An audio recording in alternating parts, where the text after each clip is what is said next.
that for that incident. I just have some difficulties or some problems with it seems that I use a different format for my PowerPoint presentation. I believe I used Open Office document, so I believe you're familiar with that. And fortunately, the computer I'm using here does not support such file name. So I have to, together with the IT, we had to somehow change the format so that it could be shown to you. So I guess we had lost a lot of time, and since actually I've prepared a long presentation today, so I think I just have to go on and proceed with it as quick as I can, so we could tackle all the subjects or the topic today. So let's proceed.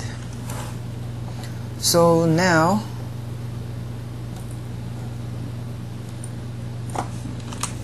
okay, there you go. So if you have any issues, let's go past that. Okay, so these are the webcast, or shall we say the topics we've discussed last meeting. Okay, let's go on. So today's webcast will be revolving around the principles and style of technical writing.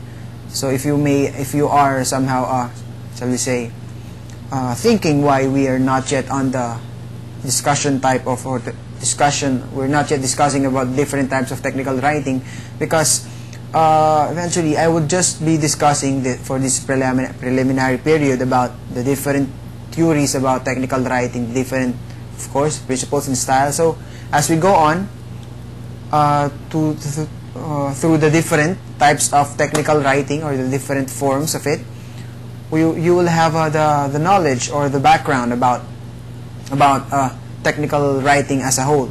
So now we'll be discussing about, as you can see on your screens, principles of technical writing, style in technical writing, and properties of technical writing. So as an introduction, good technical writing is a result of careful planning that involves the following principles.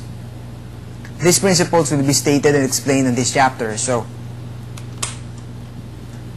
we will also discuss about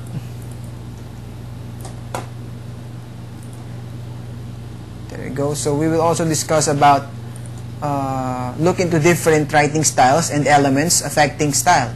So furthermore, we will enumerate the basic properties of technical writing and identify its significance to the study and application of which to technical writing.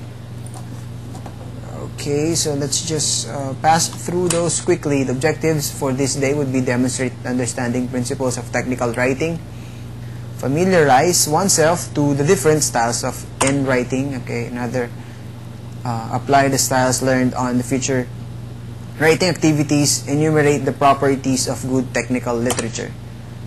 So the first to discuss is the principles involved in technical writing. So the first principle would be to know who your reader is. Assume that he is intelligent but uninformed. So when writing or we're starting to write about technical writing, we should know who the intended readers are, because knowing the reader, we should also assume that our reader is intelligent, but he's not yet informed about specific, or shall we say, he's not yet informed about your report. So if, for example, we would be discussing about, for example, we have a new product, about a new software. But of course, since it's a new software and we are intending to sell it to, shall we say, to students, or shall we say, let's say it's a game, it's a computer game, it's an online game. So our target is for online gamers. So we would assume that the market we're selling it to is intelligent, since they are all gamers. They have the basic knowledge about gaming, but of course we will assume that they are uninformed. So we would detail the object, or shall we say the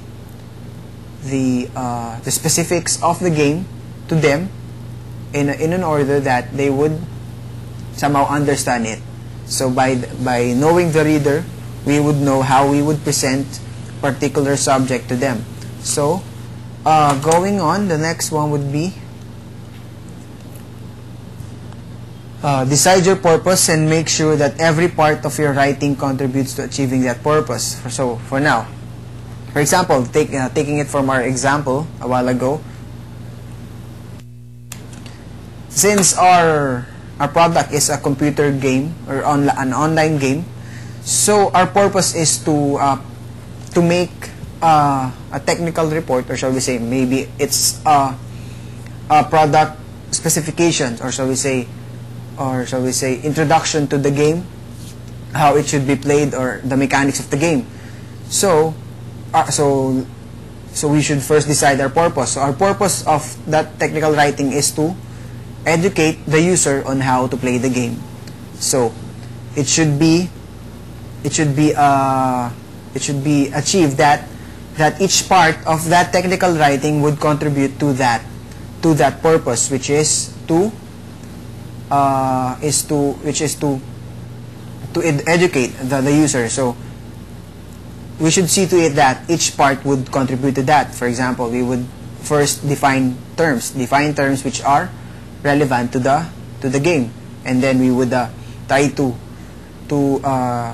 enumerate the characters of the game, and then put some description on each character, and then the game plot, or shall we say everything that has to do with the game. So since the purpose of the game, if the purpose of the writing is to educate how to play the game, then we should put in all the things that could contribute to the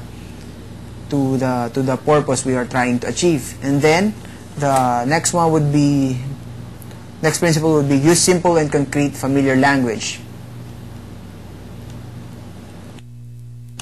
Okay, so I think we have discussed about this about when we talked about grammar, but use simple, concrete, and familiar language. But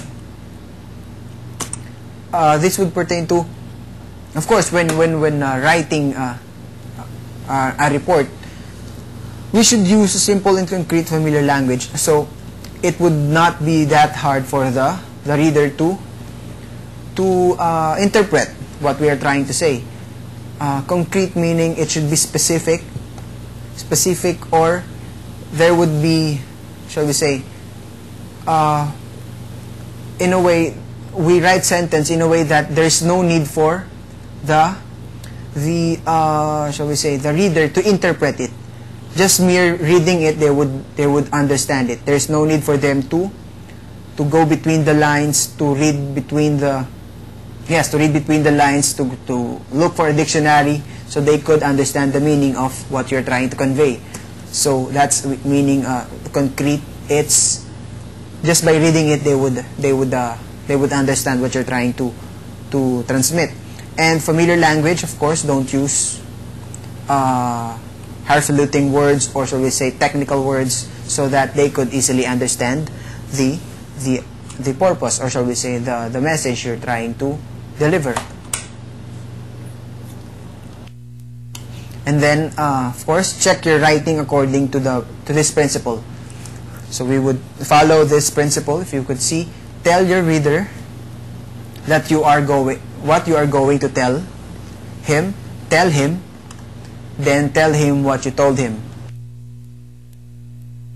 So it's just like the process is like, tell the reader what you're going to tell him. So it's an introduction. The first part of it's the chronological order of every technical writing.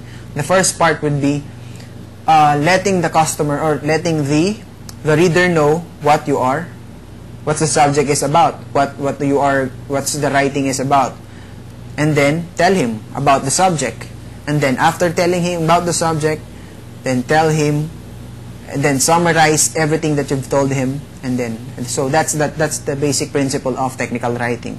So if I may read it again, tell your reader what you are going to tell him, and then tell him, and then tell him what you have told him. So the next would be make your report attractive. So attractive in a way that course, it's not about putting in a lot of illustrations, or of course illustrations would make report attractive, but of course the basic thing about making a report attractive is the presentation, the order of presentation of the information, wherein just by the customer would have a good time in reading your information, because the information is well